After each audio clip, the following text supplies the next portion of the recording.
اكبر سوق سمك في مصر، هوري لكم العرض الجميل النهارده. وعرض السهليه بدا يا جماعه، داخلين على الشتاء ويلا بينا نقول الحكايه حلوه ونبدا بذكر الله والصلاه على الحبيب النبي صلى الله عليه وسلم. السمكه الطعمه الجميله اللذيذه وشكلها هو كده، طبعا داخلين على موسمها قريبا وتبقى مبطرخه. بص على الجمال، قرب شايف؟ الله يا سلام على الجمال.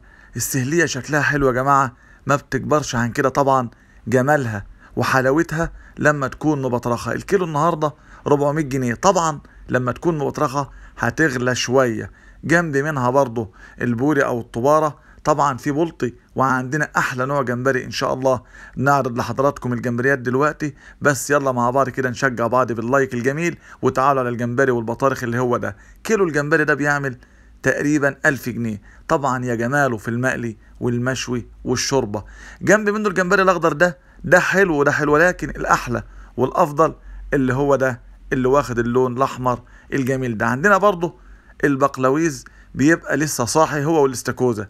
مفيش احلى ولا اجمل منه في الشوربه كده بالبصل. بص على الجمال، الاستاكوزا الصاحيه.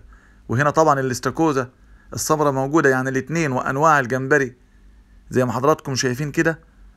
كل الجمبريات طبعا بتتعمل اما مقلي او مشوي او شوربه جريل. البطارخ طبعا في الطواجن تحفه لما بنعملها طبعا بسبوسه. وقريبا هعمل لكم البطارخ بسبوسه بطريقه ولا احلى.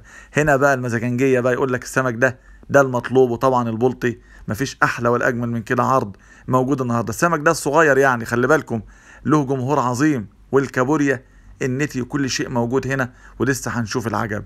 هنا الطماطم هتلاقي الجندوفلي موجود، والبقلاويز حاجات حلوه برضو. بص على الجمال. هناخدك بقى ونروح للاخطبوط، وهنشوف كاليماري البحر الاحمر وجماله لما يكون موجود كده برضو على العرض في المقلي زي الزبده. الاستاكوزا اهي السمره، وهنا برضو الطبار، وفي طبعا الصبيط.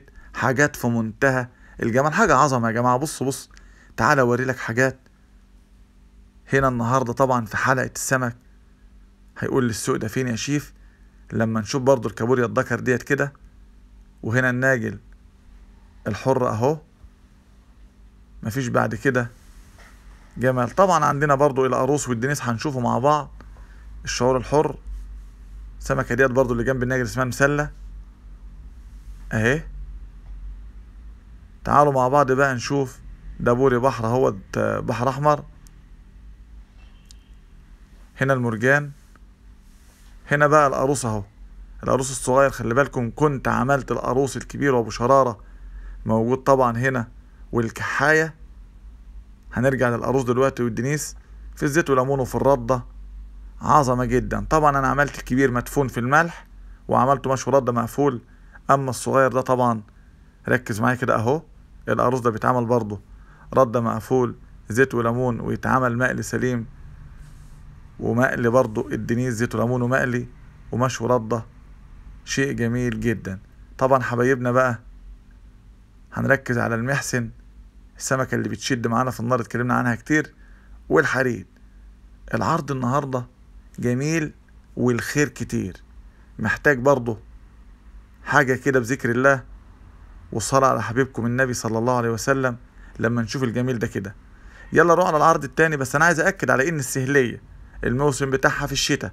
ولما تشتروا السهلية يا جماعة تعملوها رد مقفول، ما ينفعش تتفتح عشان بيبقى فيها بطروخ. وده الجمال. هنا بقى الاخطبوط والهامور، حاجة عظمة. عايزين برضو نشوف الموسى، شكلها حلو قوي على العرض اهي. اللي عملناها قبل كده مشوية وعملتها مقلية كده، كانت بالزبدة على الجريل. حاجة جميلة جدا. شايفين العرض عامل ازاي؟ بص شايف الجمال لما تلاقي الجمبري بقى بانواعه كده، وحاجة فريش تعمل زي ما انت عايز بقى. اشتري اللي انت عايزه. هنا كل شيء، الجمبريات بانواعها، جميع انواع الاسماك. يعني لو دخلت كده في حلقة السمك هتلاقي التونة. بص على البليمي، السمك الاخضر بقى اللي بيتعمل مشوي مقفول كده. والدقة بتاعتنا الجميلة الحلوة بالشطة كده والفلفل والليمون. السهلية يا جماعة داخلة السنة دي حاجة. الناس برضو اللي تعرف قيمة السهلية عارفين قد ايه السمكية دي الطعمة في الشاوي. والاستاكوزا هنعملها مخلية قريبا بإذن الله. ابو كحلة الموسى هيت. كل حاجة جميلة، وان شاء الله كل حاجة لها فيديوهات هنقدمها لحضراتكم. والسرنباك اهو او الصرمباط او الصرمباط. ركزوا معايا في سمكه الخرمان ديت اللي فيها شبه من سمكه ابو سيف او الشراع. فيها اسماك كتير يا جماعه لسه انا ما ذكرتهاش النهارده، هصورها لكم في الايام القادمه. وانتظروا الفيديوهات الجميله وطريقه الطبخ والتسويه على قناه الشيف رضا شعبان. فوق ده اعملوا متابعه، وبالله عليكم ما تنسوا اللايك والتعليق الجميل والشير. اشوفكم على خير، سلام عليكم.